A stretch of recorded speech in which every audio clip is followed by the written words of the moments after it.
Hello everybody and welcome to a new episode of Let's Learn European Universalis 4. In today's episode we're going to be talking about trade, and you've noticed that I'm playing a different country right now. I'm playing a game I have currently that I'm playing through, and this is as the Netherlands. And just to get you an idea of my current kind of area, I have the actual kind of Netherlands kind of area, a little bit of France, a little bit of Brittany here, most of New World, a little bit of Africa, and a little bit over here. And we're going to be talking about trade. And we're not really going to be mentioning much about the colonial stuff. I'm going to talk about that in Colonies. But trade is essentially this map mode. This is everything that you need to know about trade. And it's split into nodes. So you can see these are the provinces within the Bordeaux node. This is the actual Bordeaux node. Now to explain this, it's probably going to take a while.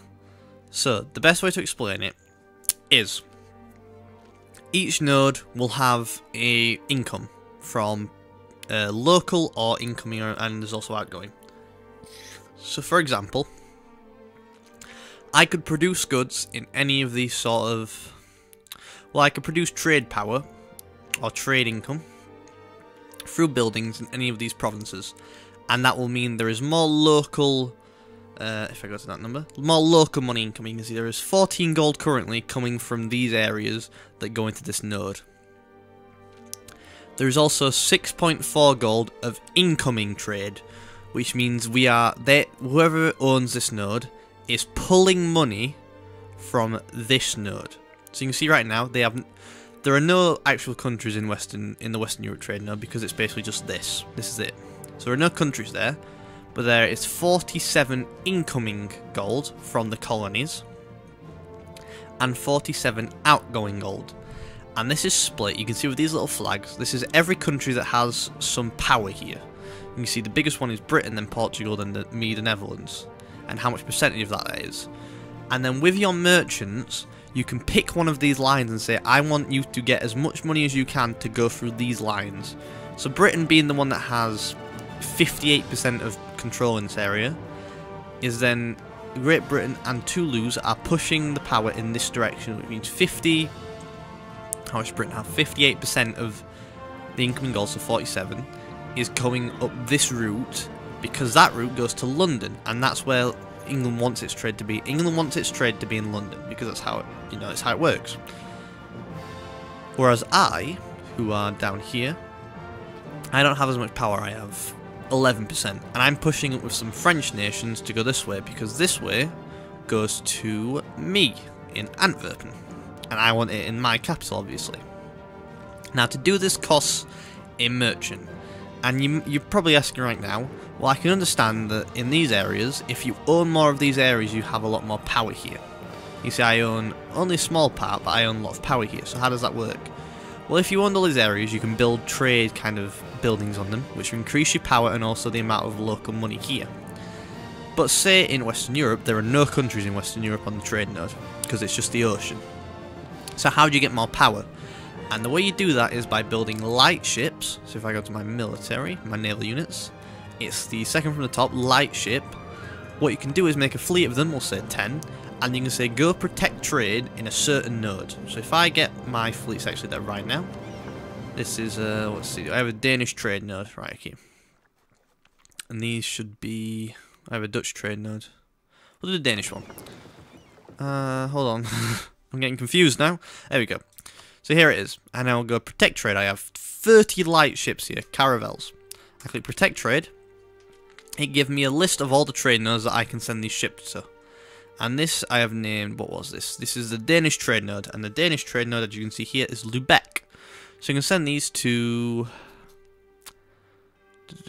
This flag represents who has the most power. Lubeck. And you can see that this fleet will add 220 trade power to Lubeck. This will increase our trade value to 89 for a profit of 60 gold. So I click that, and the ship then, if I play, will just patrol these sort of areas around it and just sail around. And the reason that's important is that one of my merchants here is transferring trade from Lubeck to Antwerp. You want all your incoming trade to go to your main kind of trade node. You see, I'm transporting here from Lubeck. If I stop, if I go to my Danish trade again, if I stop that, I'm getting 35 there. You can see that goes down drastically to 22. I'm just going to decline that wall because I'm showing a trade video. Let's send it back again, Lubeck. Now, the next question that comes to mind is, alright, so you want to try and control all this trade and get as much to you as possible. So you can see what I'm doing. In short, I'm pushing something from Genoa that comes into Lubeck. I'm pushing something over here that comes into Lubeck. By the way, if a trade node has no sea around it, you can't send light ships there. So the only way you can do that is to gain provinces in this area and build trade buildings in those areas. You can see I'm still number 1 here with 43%. I'm getting it from there. I'm getting some down here from Bordeaux. I'm getting a tiny bit from London, which I'm thinking about changing. I'm getting some... Well, this is a different part. The North Sea does not go straight to here. But I have two choices here. I can send it down to London, but I only have 6% of power in London, so I won't be able to trade much of it from London back into Antwerp. Or I can trade it to Lubeck. Now Lubeck, I have 48% of the power here. So it's more profitable for me to send it to another place that I have a lot of control in and then send it back. So I make kind of a route here. And, you know, if you're in kind of the colonies, what you would do is colonies have a lot of trade power that they get. And a lot of, trade income. So you can see here that if, say, I made a colony in the Caribbean, and a colony in Chesapeake Beach, and a colony in Gulf of St. Lawrence, I can go, right, Caribbean, you're going to send it up to Chesapeake Beach. Chesapeake Beach, you're going to send it up to St. Lawrence. St. Lawrence, you're going to send it to either the North Sea or Western Europe. Now, I've talked about Western Europe. England has the most power there. It's not a very good idea for me to send it there. The North Sea is where I'm sending it. If I go there, I have the second most power at 19%, and also Norway. But Norway wants it to go here anyway, because this is where Norway gets its trade from, in Lubeck. So it's very, you know, it's good for me to send it this way, instead of into Western Europe, where I'm going to get less of it. So that's kind of the basics of kind of delivering trade. You want to make a route from all your merchants into where all this trade is going. You see I've got 11 merchants right now. They're all being used to steer this trade to Antwerp through various different means. If I go, do I have one in Africa actually? No. I don't need one in Africa because they're already sending it to Africa. But you know, I've got various ones dotted around. I have one in Chesapeake Beach because that goes to Western Europe. I don't want it in Western Europe, so I send it up to Gulf of St. Lawrence. Then from there I send it into North Sea. Now, there is also one more thing your merchants can do. Your merchants can transfer trade, they can also collect trade. Now, this is a very, very important trade node, Antwerp, because as you can see, most of the trade nodes will have one that goes out of it. You can see Bordeaux has one that goes up here, one that goes up here.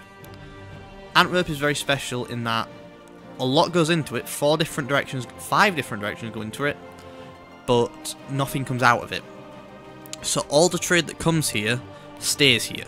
Whereas in London, you can get a lot of trade going in, but if I sent a lot of light ships here, I could get a lot of trade coming out of London. So when they're collecting trade there, they're not going to have as much because a lot of it's going out.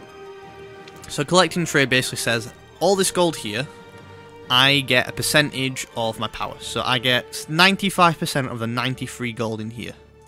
If I actually go to my trade, I actually get 233 gold total from it. Which I don't know the maths behind it, but it essentially works out that it's the more money here is better, that it stays here. You can see I've got trade value in node incoming 71. So 71 is pushed in from other nodes, and 22 is made here from buildings. And then because I have such a high percentage, that means when I collect it, I get more of that because I have more control over it.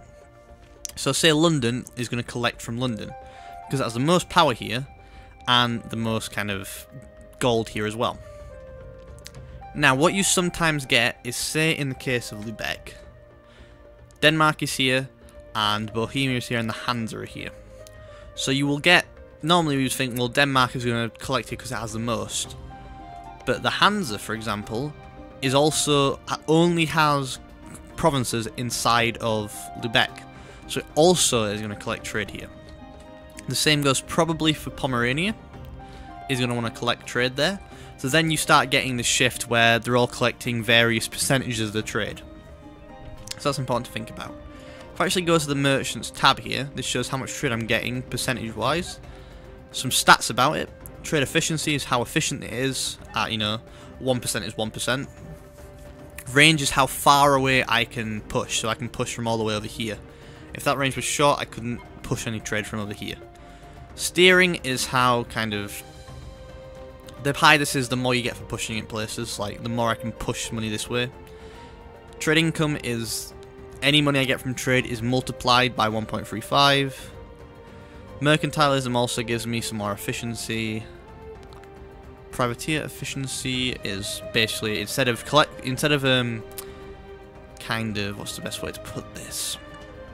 I can send my light ships to increase my power here to push trade somewhere. What privateers do is decrease the power by twice as much to another country. So you can see Norway still is above me on this. So if I want to knock out Norway and become top, I don't, because the only thing Norway wants to do anyway is push it this way. But say if I needed to, like Britain would be a good example, because they want it to go down this way, I could send privateers to lower Britain's trade power in this node, and that's what privateers do. And an inland bonus, if you are pushing the trade inland, you get a bonus to it.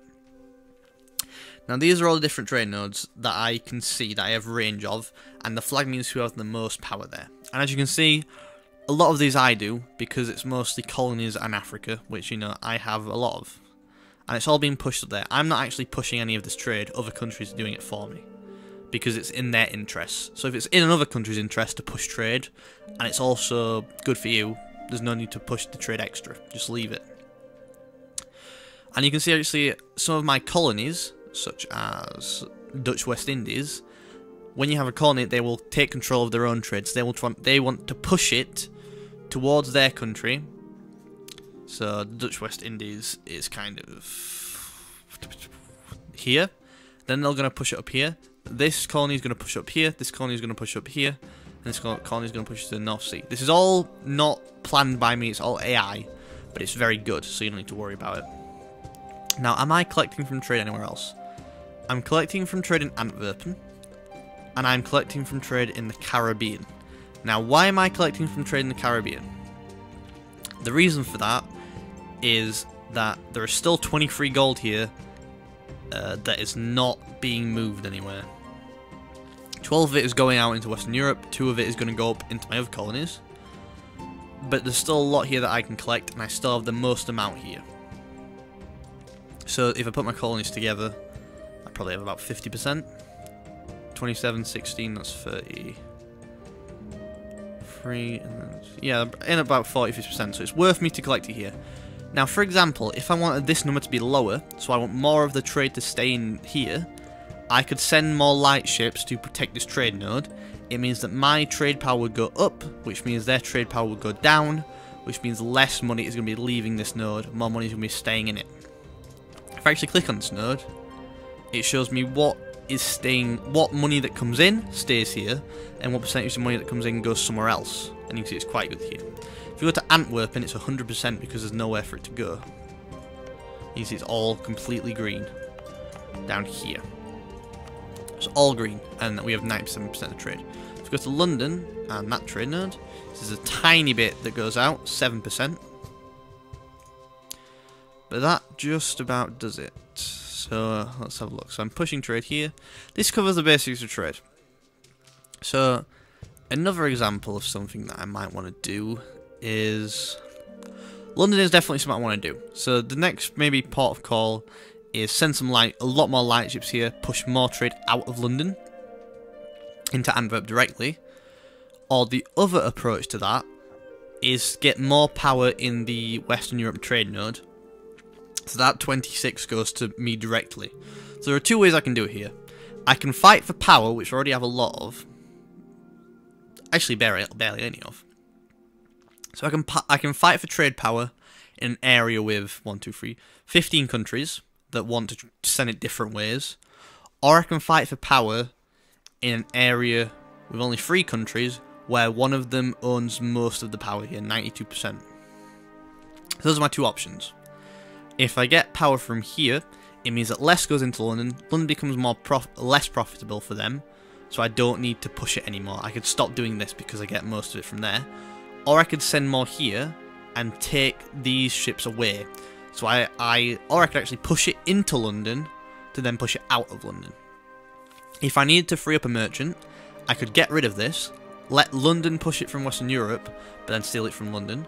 Or if I wanted to be even more profitable, I could send it to London, so that extra 6 gold is going to London as well, and then take it into me. But there's no reason to do that because that goes straight to my country, so there's no point. But those are just some sort of strategies to do with trade, how it all works. If I go to the buildings quick, just so you can see, these are all the trade buildings in row. Trade power and trade value. So trade power is that percentage you see, if I go into the trade map, is that percentage, 95%. Trade value is that local gold, 22. So for every one of those, it goes up by 1. You can see I've built them everywhere. Blue means they are built. So they're built pretty much everywhere. Except here, which I'm going to build. But that's kind of the basics of trade. This is not that efficient system. I could probably change it around a lot more to kind of steer it all in one direction rather than making it come in from lots of different areas. But that's kind of the basics of trade and what you want to do. You're only going to start out with probably 2 merchants. So bear that in mind, this is very, very late game. At the very start, if I'm playing as here, I'll probably have a merchant here and a merchant that's pushing it from Lubeck. And then as the game goes on, I want more light ships to make my power more varied here, more stronger so I can get more money. And then as I expand, I can get more merchants and get more places. But that is the basics of trade in Europa Universalis 4. Thank you for watching, and I'll see you next time. One last thing I forgot to mention in that trade video is in Africa. Now, bearing in mind in America, when you get so many of a province, it will turn into its own colony that you don't control. In Africa, you always have it as yours. You directly control everything about it. Now, an option you will get is to add it to a trade company. This depends on regions. There are sub-regions, I guess.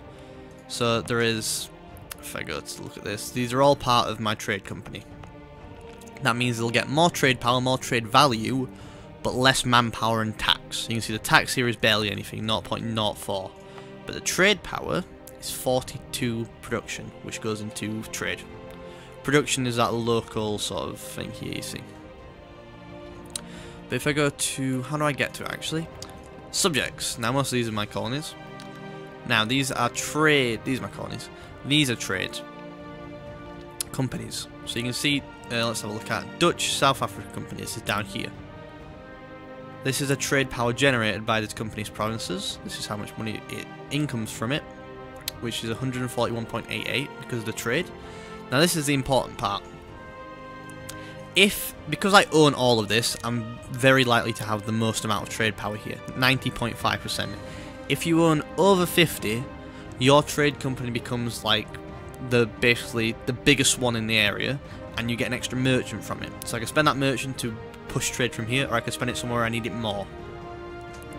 You see I've got one in East Africa as well. The only other trade power here is these sort of areas, which is why I have that 85%. I also have one in South India, which is down here, I think, or is it? There we go. This is the South India one. I thought that was also part of the India trade, no, but maybe not. And that's only getting me 5%, so I don't get the extra merchant, but I do get that extra money from trade. And we also have one in Indonesia. And that is, the extra thing about trading is trade companies in Africa, you get barely any tax, but trade power is vastly increased. And if you're a trading nation, it is worth it. If you're not, it is not worth it. It's worth it just to get the tax. But for someone like me, if I go into here and have a look, 17 goes down here, 24 comes up here, 29 goes up there, 29 carries across here, and most of it is pushed left by my colonies. So I get an extra 7 coming to my colonies, which eventually ends up in the North Sea, into Lubeck, into Antwerp. So just thought I'd add that extra bit in about trade companies, but that just about covers everything I can think about trade, so thank you for watching.